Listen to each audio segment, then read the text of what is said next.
Again, Ninas will be speaking directly to our market people, market men and women, artisans, and all of those who are the receiving end of this damage system, the populace in general. People struggling against the wind. The more effort they make, the more miserable their lives become. Meanwhile, those who are inviting them to come to election every 4 years, who throw 1 cup of rice or 1 cup of garri at them, or some cubes of sugar, or 1 spoon of vegetable oil, those who are inviting them to that will win their elections and proceed to their benefit, while they leave the populace to their misery. And so it becomes a routine deceit that happens once in 4 years. We therefore invite all of us who have to struggle in this undefined economy that is upside down to please join in this discussion. It is your life that is being discussed, because when the herdsmen come to your community, it will not make any distinction. It will kill they will begin to kill everybody. When the naira collapses to the point where all of what you had in as your capital, you had enough money to fill your shop with goods. Suddenly, that money can no longer fill your shop to 1/3 the capacity, and is shrinking and shrinking. The figures are rising and rising, but the goods you can buy and sell, your stock is dwindling to the point where it doesn't make economic sense anymore to go. Many people have been through that situation. And so we invite you to please join in this discussion. There must be enough of what you know. There must be people around you. It could be your children. It could be your neighbors. It could be in the marketplace there, that will understand enough to show you where to, what to begin to do. We are saying we cannot go to another election under this constitution, because if we go, we're just going to renew our enslavement. We're going to allow those who impose that constitution to have better opportunity to conquer us, to slaughter us the way they are doing. It is that constitution that guarantees everything you see. So those who are the receiving end should have a stake, should have an interest in coming to help to join. The same way we'll be talking to our pensioners. The civil servants of today are the pensioners of tomorrow. Look at what has happened with them. At the time they are doing the civil service, they have access to do all kinds of things. The moment they leave, their pension will not be paid, and then they begin to fizzle out into nothingness. They are treated like trash.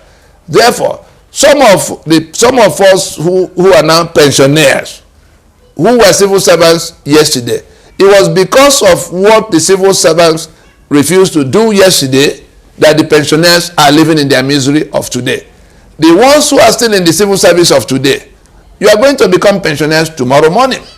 And what has happened to all the other ones will happen to you, except you come now for us to go and turn off the tap, so that you don't fall into that kind of frustration, because you are working for a wicked master. You are working for a criminal enterprise.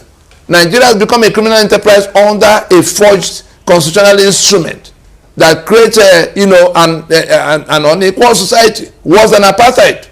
It is now translating to death, because people are coming to kill other people and nothing is happening to stop them. Government is clapping and cheering and looking away. And so, as it is for the pensioners, the ones who are still in service, taking oath of secrecy, they are being invited to take oath of secrecy now by the same people who are tormenting them. You are being invited to take oath of secrecy, not to let the populace know what is being planned against them, what is being deployed against them. You can take that oath now. You can keep their secret. Tomorrow morning, you are on the pension queue, except the few that manage to steal enough to settle themselves. In the same vein, we'll be talking to our brothers in the uniformed security services, and they're uniformed. Today, you have been invited to hold the guns and protect those who are causing havoc in the lives of others. We do not blame the police in particular. Let us note that the police force of Nigeria, especially for those who are talking about reform in one form or the other, the mandate of the Nigerian police, as established in the colonial era, was to defend the government from the people, to defend the colonial invaders from the people. That mandate has not changed.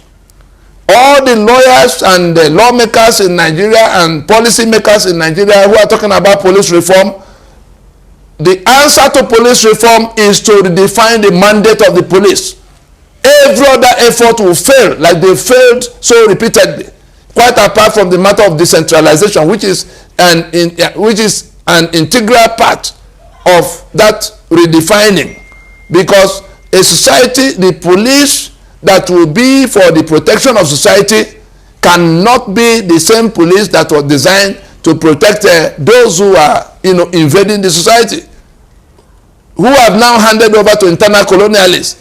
That's why you see the governor, the senator, the House of Assembly member, the minister, they have police in such large numbers protecting them from who? From the people.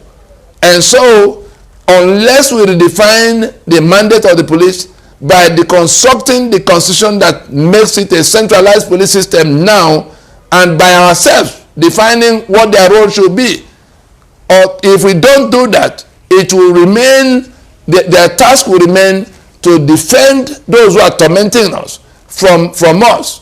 And in that difficult middle, we'll be talking to our brethren and our brothers and sisters in uniform across the services.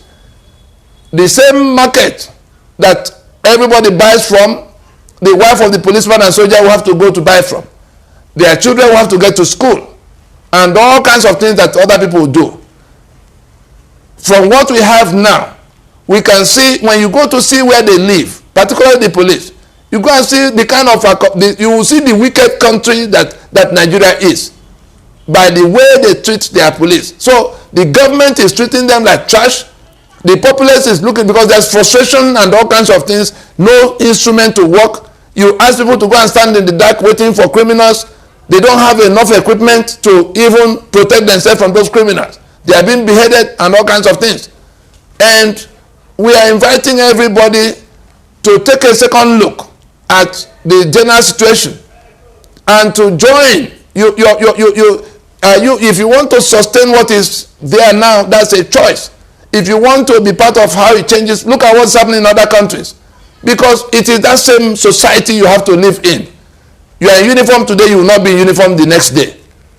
Even in that uniform, as you move around, the government is not doing well with you. The society is looking at you as the source of their problem. We saw what happened in NSAS, and many people thought, okay, let's go and do away with them. All of that can be changed today. And so let us apply our human mind and to know that we have a responsibility, because it falls on us to go and stop the populace from making trouble when their situation becomes unbearable. So that consciousness that we have a problem to solve, like it was in the colonial era, where people were fighting for liberation. Are you going to be part of impeding them, or part of getting things to happen more quickly so that everybody can be, because the changes we are talking about do not exclude anybody. We only say, let us have a society of equality. Let us have a functional society. Let us have a functional police. Let us have a society where the Commonwealth is made available to service the needs of the citizen. Everybody having equal opportunity. That's all we're asking for. That's what this constitution says we can't have. That's why this majority is saying we must have now, since it is our signature that has been put at the base of the constitution that empower that enemy that is refusing to listen to everybody else. That's where we may have to hang it. Finally, let us also address directly. NINAS is addressing all of those who have become fed up with Nigeria and now wanting out. Whether it is the ODUDUWA Republic campaigners, or the BIAFRA Republic campaigners, or the Middle Belt and Kwara Republic campaigners, all of those who have become so fed up, or even those who say resource control, they just pick up arms and go and start blowing up pipelines. All of those who have become so fed up that they've resorted to arms and all kinds of tactics of let's die now. No. Let us realize that it is that constitution that is the metal gate, the metal barricade between us.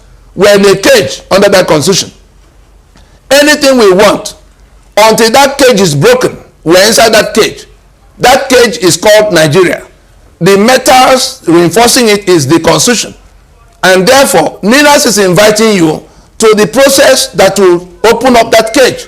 That is what we are doing. That is what we set out to do on December 16 by way of that constitutional force majeure.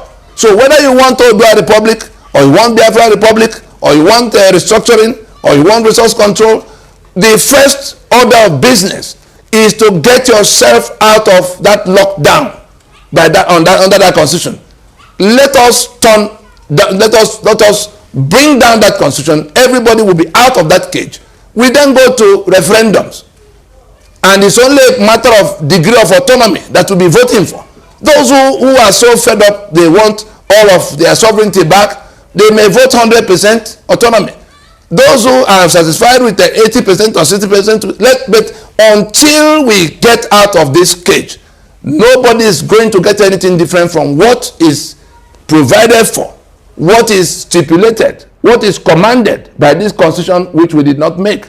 And so let it be a collective task right now for us to get down that you're not going to get any ODUDUWA Republic or any BIAFRA Republic or any resource control or any restructuring under this constitution. Our first task now is to prevent those who want to renew the life of this constitution yet again in 2023. Right now, in the third quarter of 2021, we should get to the point where they realize that we will not go, where we say it emphatically to the political parties and all of those who are luring us to that journey of death called the election 2023. We must tell them this constitution cannot be basis any further. And we are in a position as a majority to pull back our signature and save our future. Thank you very much. We'll come back to you again in the period after the 120 days that will expire on the 16th of August in 2021. Thank you.